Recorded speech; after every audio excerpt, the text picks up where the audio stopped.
Diploma in pharmacy, it's basically 2 to 3 years program, so that you can easily sell medications with a partner. Okay so अब इसमें diploma in pharmacy आता है, उसके बाद bachelors in pharmacy आता है, और फिर एम फार्म आता है, masters in pharmacy, and fourth program आता है फैमिली, जो मैंने करा हुआ है, ओके जो सिर्फ दवाई की नहीं पर पेशेंट की केयर करना भी सिखाते हैं उसमें। ओके तो मेनली फार्मेसी और एमबीबीएस का कॉम्बिनेशन आप कर दीजिए तो it is a kind of family.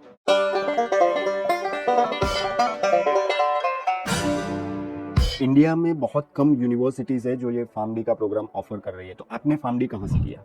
मैंने फैमिली पारुल यूनिवर्सिटी में से किया है। ओके जब मैंने सर्च करने गया कि फैमिली मीन्स क्या है, कैसा है सब कुछ, तो तब गुजरात में सिर्फ 4 यूनिवर्सिटी प्रोवाइड करती थी फैमिली। यस ओके तो इसलिए मैंने डिसाइड किया कि मुझे अपने होम टाउन में ही रहना है और मुझे यहीं से करना है, बिकॉज इफ अगर मैं साउथ में जाता सबसे बड़ा बैरियर लैंग्वेज। एब्सोल्युटली अब जब आप हेल्थ फील्ड में जा रहे हैं तो आपको लोकल लैंग्वेज आनी ही चाहिए। अगर आपको लोकल लैंग्वेज नहीं आएगी तो आप पेशेंट से इंटरेक्ट ही नहीं कर सकते, ओके और वो कोई मतलब ही नहीं है फिर। तो इसलिए मैंने पारुल में ही चूज़ करा कि मैं वही फैमिली करूँगा, एंड ये कोर्स 2008 में ही गवर्नमेंट से अप्रूव हुआ है। ओके इसमें ज़्यादा टाइम भी नहीं हुआ, इसलिए इतने बैचेस भी नहीं उसके पास आउट हुए। ओके लेकिन अगर हम यूएस की बात करते हैं तो वहाँ पे हमने अगर किसी ने बीफार्म किया हुआ है तो वो चलता है वहाँ पे, अगर आपको आगे कोई प्रोग्राम करने के लिए जाना है तो? हाँ, अगर आपको आगे प्रोग्राम करने जाना है तो वो वैलिड है, ओके पर अगर आपको वहाँ का लाइसेंस चाहिए तो वो ओके वैलिड नहीं है, ओके क्योंकि वो स्ट्रिक्टली फैमिली ही फॉलो करते हैं, और उनके वहाँ पे भी फैमिली ही प्रोग्राम है। There is no program called B pharm in USA, specifically in USA, in USA yes not anywhere else, but in specifically in USA there is no program like bachelor's in pharmacy or master's in pharmacy.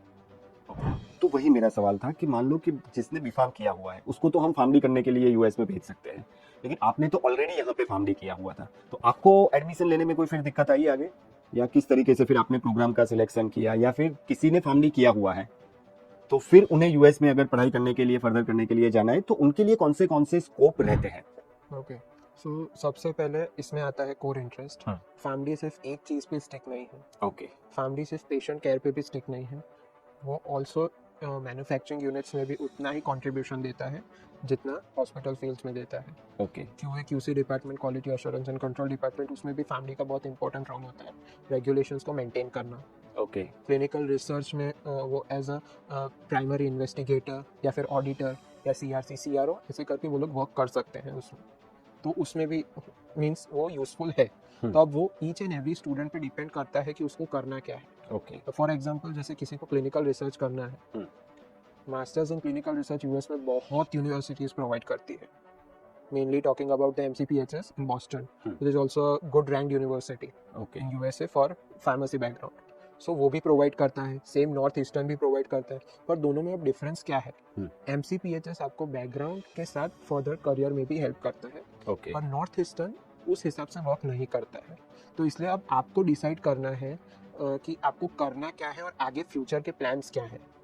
उस हिसाब से आपको each and every university का देखना पड़ता है, और उसमें एक एल्यूमिनाई सेक्शन होता है, मींस पास्ड आउट स्टूडेंट। तो अगर आपको सपोज कोई डाउट है तो कभी आप उनको मेल कर सकते हो कि आपका एक्सपीरियंस कैसा था, कि आपने कैसे करा ये सब, उसके लिए आप उनको मेल करके पूछ सकते हो, तो वो आपके फ्यूचर के लिए अच्छा रहता है।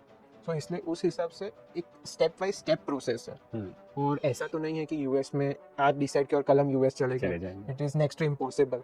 एटलीस्ट आपको 7 मंथ्स पहले प्रिपरेशन करना है कि हमको यूएस जाना है, ये कोर्स के लिए जाना है, उस हिसाब से ही IELTS देनी है, फिर अगर कोई भी एग्ज़ाम रिक्वायर्ड है वो देना है। तो हम उस चीज़ में ऐसे स्टेप बाय स्टेप तरीके से देख सकते हैं। और जैसे क्लिनिकल रिसर्च बोला, क्लिनिकल रिसर्च में अभी लाइसेंसिंग एग्जाम भी होता है वहाँ पे। ओके लाइसेंसिंग के बाद भी बहुत सारे ऑप्शंस होते हैं अगर लोगों को करना है, तो रेसिडेंसी प्रोग्राम्स भी होता है फैमिली में, not only in MBBS but family also have the residency program. अभी आप जो प्रोग्राम करने के लिए जा रहे हो वो प्रोग्राम क्या है, और उसके बेस पे आप आपका फ्यूचर प्लान क्या सोच रहे हैं? ओके बेसिकली मेरा प्रोग्राम है ना कॉम्बिनेशनल प्रोग्राम है, और USA is much more famous for offering the combinational program. Okay so means इसमें मेरे को पूरा नॉलेज होगा प्री क्लिनिकल स्टडीज़ का, क्लिनिकल स्टडीज़ का, एंड पोस्ट मार्केटिंग सर्वेलेंस का, okay and all the regulations which need to be followed at that point of time. And और ये कुछ 3 या 4 साल का प्रोसेस नहीं होता है, ये अराउंड 20 to 25 ईयर्स तक चलता है ये पूरा प्रोसेस। ओके मतलब अगर एक पैरासीटामोल स्टार्टिंग में बन रही है, वो टेस्ट हो रहा है, तो उसको 25 साल भी लगते हैं मार्केट में आने के लिए। तो उसमें प्रॉपर रेगुलेशन फॉलो हुआ है कि नहीं, पेशेंट की सेफ्टी को ध्यान रखा है कि नहीं, एनिमल्स की सेफ्टी को ध्यान रखा है कि नहीं, वो माइंड में बहुत क्लियर होना चाहिए। और वही ये प्रोग्राम ऑफर करता है कि आप एफडीए रेगुलेशंस सीखिए, उसमें एफडीए क्या फॉलो करता है, कैसे फॉलो करता है, और हर एक प्रोडक्ट के ऊपर क्या क्या रेगुलेशंस अप्लाई होते हैं, क्या रूल्स अप्लाई होता है। अब फॉर एग्जांपल मैं एक सब्जेक्ट की बात करता हूँ, means regulation in drugs and biologics. Okay. Drugs mean normal जो फार्मास्यूटिकल ड्रग्स होते हैं वो, और बायोलॉजिक्स इक्विपमेंट्स, मेडिकल इक्विपमेंट्स जो होते हैं, उसमें भी एक प्रॉपर डायमीटर सेट होता है।